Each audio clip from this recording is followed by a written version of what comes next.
Hello everyone, how are you doing? This is MD Tech here with another quick tutorial. In today's tutorial, I'm going to show you guys how to resolve a Hyper-V error message code that the application encountered an error while attempting to change the state of and then whatever item it was attempting to modify. So should hopefully be a pretty straightforward process here, guys. And without further ado, let's go ahead and jump straight into it. First thing I recommend doing would be to actually restart your entire computer.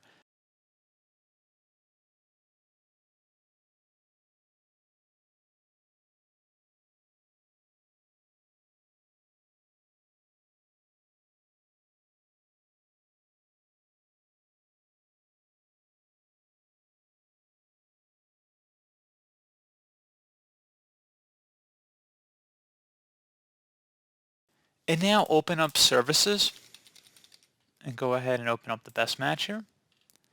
Any Hyper-V services in here, you want to just scroll down. You want to go ahead and double click on all of them and make sure they're all set to stopped.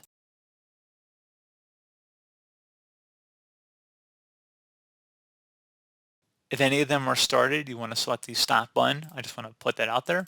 So again, go through all of them, make sure they're all stopped. And if it says that it is running, you would select stop button. Pretty self-explanatory here. And then hopefully that should have been able to resolve the problem, guys, at this point.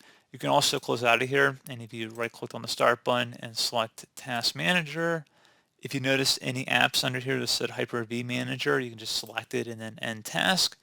And then hopefully that would have been able to resolve the problem if then you attempt to run that command you were doing before. And hopefully that error message should no longer be present.